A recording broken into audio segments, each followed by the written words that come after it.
इस बात से कि खाटू श्याम जी में ये जो भक्तों के साथ दुर्व्यवहार हुआ है उस पर हर कोई इसको गलत मानता है, मैं भी मानता हूँ। और मैंने अपील भी की राजस्थान पुलिस से भी कि इस पर कार्रवाई होनी चाहिए, और राजस्थान पुलिस ने कार्रवाई भी जल्द की है। इसके लिए मैं धन्यवाद करता हूँ राजस्थान पुलिस का भी। और ऐसा बिल्कुल भी नहीं होना चाहिए।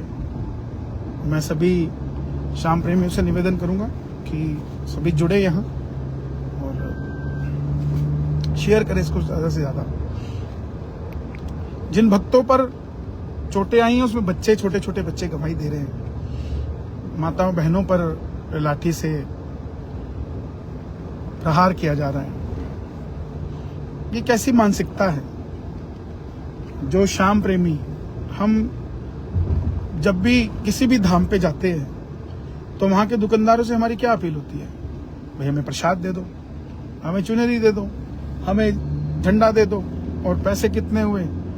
और वहाँ तो कोई बार्गेनिंग भी नहीं करते हम लोग कि भाई पेड़ा आपने 500 रुपये लगाया तो उसको 400 कर दो, क्योंकि आस्था का विषय है। और इस तरीके का वहाँ व्यवहार लोगों का होना ठीक बात नहीं है। बड़ा हृदय विदारक वीडियो सामने आ रही हैं। मैंने कल रात को भी बड़ा चिंता का विषय रहा मेरे लिए कि ऐसा अगर भविष्य में भी होता है तो कैसे, क्योंकि देखो एक गंदी मछली पूरे तालाब को गंदा कर देती है। वहां के जो दुकानदार हैं उनके साथ भी संवेदना हमें रखनी चाहिए। मैं ये नहीं है कि उनकी पक्ष ले रहा हूं या क्या है, मुझे किसी के पक्ष में जरूरत नहीं है। मैं जो गलत है गलत को गलत कहता हूं, लेकिन एक पूरा बाजार होता है जो कि सिर्फ मंदिर से ही हमें, मंदिर में तो आस्था है ही, लेकिन मंदिर के अंदर जो हम प्रसाद लेके जाते हैं, जो हम वहाँ कोई आभूषण लेके जाते हैं, कोई निशान लेके जाते हैं, कोई इत्र लेके जाते हैं, उससे मन्नत हम मानते हैं कि पूरी होती है या मन्नत हम चढ़ाते हैं, तो लेते तो आखिरकार हम दुकानदारों से ही है ना। हमारी आस्था के पूरक तो कहीं ना कहीं वही है, और वही आस्था के पूरक अगर इस तरीके से व्यवहार करेंगे भक्तों के साथ। और वो क्या चाह रहे थे कि बारिश के कारण थोड़ा सा सिर को ढक लेते, छुपा लेते, छोटे छोटे बच्चे थे। अगर किसी भगत ने किसी और दुकान से प्रसाद ले लिया है और वो दूसरी दुकान पे जाके सिर को ढकने की बात करता है, तो ऐसा व्यवहार तो नहीं होना चाहिए। कि मैं खाटू श्याम जी के सभी दुकानदारों से हाथ जोड़कर निवेदन करता हूं कि भाई सब लोग वहां बाबा के दर्शन करने आते हैं और आपका तो व्यापार ही उन्हीं से चलता है। अगर 2-4 बार और आपने ऐसे किया तो फिर ये लोग कैसे आपको अपना कहेंगे? इस पर थोड़ा सा मुझे लगता है कि खाटू श्याम जी के दुकानदारों को बैठकर कोई कैसी अपील श्याम प्रेमियों से करनी चाहिए, ताकि ये जो अगर ट्रेंड सेट हो गया ना कि हम घर से ही सब कुछ लेकर आएंगे, वहां से नहीं लेंगे, तो फिर आपके लिए बड़ी दिक्कत हो जाएगी। क्योंकि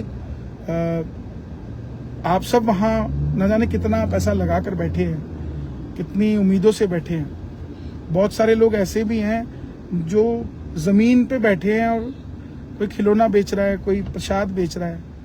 वो भी तो व्यक्ति है, अपने व्यापार के ये सोच के कि 100 रुपये का चूरमा बिकेगा, 10-20 रुपये बचेंगे, मैं भी घर में जाके अपने बच्चों को कुछ खिलाऊंगा। तो जो ये खाटू श्याम जी में घटना हुई है, इसकी कठोर निंदा होनी चाहिए। और जो लोग इस पर अपने आप को फेमस करने के लिए कुछ लोग मैंने देखे बिल्कुल ही बेवकूफ़ तरीके से बधाइयाँ लिख रहे हैं, ये लिख रहा है, वो लिख रहा है। कैसी मानसिकता के ये लोग हैं मुझे समझ नहीं आता।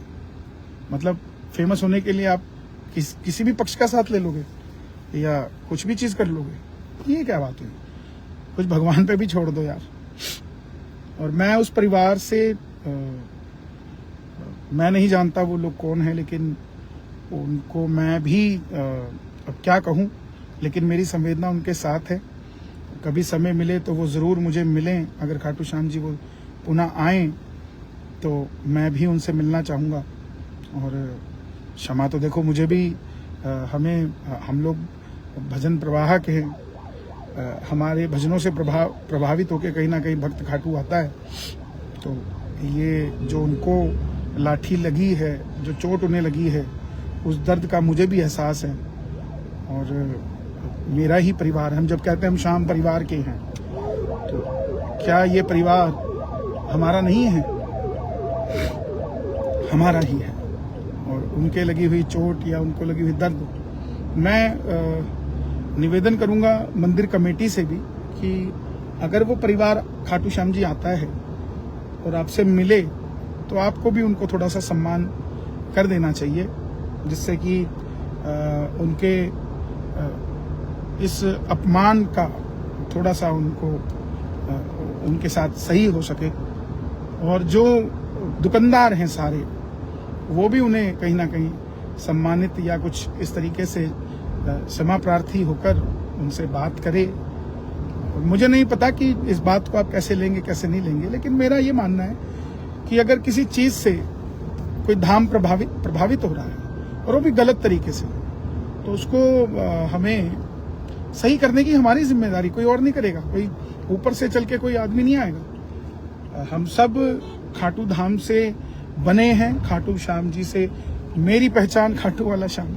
हम स्टिकर तो बेच रहे हैं दुकानों पे, लेकिन वो सच्चाई है, वो झूठ नहीं है। आपकी भी पहचान बाबा श्याम से ही है, हमारी भी पहचान बाबा श्याम से। जो वहां आ रहा है उसकी भी पहचान बाबा श्याम से ही है। तो मैं निवेदन करूंगा कि उस परिवार के साथ हम सब, और मैं उनसे ये भी निवेदन करूंगा कि इस 11 को हम फिर खाटू श्याम जी में कीर्तन होगा। अगर वो सही समझे तो खाटू श्याम जी पधारें सावरिया भवन में। हम मंच से उनका सम्मान करेंगे ताकि उनके दिल को जो ठेस लगी है उसको कहीं ना कहीं, देखो कुछ कहा सुनी हो जाती है। ऐसा तो है नहीं कि जो भी वहां हुआ है उसमें जो दोषी हैं उन्हें पकड़ लिया गया है। पुलिस की हिरासत में भी हैं वो। और खाटू श्याम जी की जो पुलिस थाना है बड़ा सक्रिय रहता है इन चीज़ों में और बहुत जल्दी वो कार्रवाई करते हैं। मैं तो खुद भुगत भोगी हूँ। एक बार 10 साल पहले कोई चोरी हो गई थी, उस समय भी पुलिस ने इसी तरीके से बहुत जल्दी उस पर एक्शन लिया और पकड़ा उन्हें। तो मैं उस परिवार से यही कहना चाहूँगा कि आप इस एकादशी पर खाटू श्याम जी आएँ, आपके रुकने की व्यवस्था और आप कीर्तन में पधारें। ये हमसे आप संपर्क करें 9872494975 इस नंबर पर। हम वो व्यवस्था, वैसे तो हम इस लायक नहीं है, लेकिन आपके सम्मान में सिर्फ ये करना चाहते हैं और कोई ऐसी बात नहीं, ताकि जो ये नेगेटिविटी एकदम से 2 दिन के अंदर फैली है वो हम कुछ कम कर सकें, और कोई बात नहीं है। बाकी बाबा का दरबार है, बाबा हारे का सहारा है, हम सब का सहारा है। तो आज मन के अंदर ये बात थी, क्योंकि और मैं अब सभी से निवेदन करूंगा कि इस चीज़ को सर्कुलेट करना हम बंद करें। सजा वालों को सजा मिल चुकी है, मैं भी अपने पेज से उसको हटा रहा हूं ताकि हम इन चीज़ों को दरकिनार करके, दोषियों को सजा मिल चुकी है, फिर उसके बाद उसका प्रचार नहीं होना चाहिए। और आप भी हटाएं, जहां जहां और ना शेयर करें, उसको हम संतुलित कर अपने खाटू धाम की मर्यादा को भी बनाएं। और पोस्ट डालने का मतलब यही होता है कि दोषियों को सजा मिलनी चाहिए, वो मिल गई है। तो अब हम अन्यथा क्यों, क्योंकि बाकी लोग भी दुकानदार हैं, दुकानें चलाते हैं, पता नहीं किसके साथ घर में क्या मजबूरी है जो दुकान खोले बैठा है, कितने कितने किराए हैं, क्या क्या है।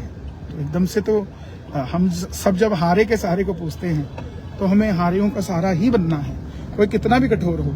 हमारे घर में अगर चोरी हो जाए तो क्या हम चोरी करने लग जाते हैं? नहीं, हम बाबा से फरियाद करते हैं कि हमें और देना ताकि कोई कमी ना रहे। तो आइए दोस्तों, श्याम प्रेमियों, मिलकर इस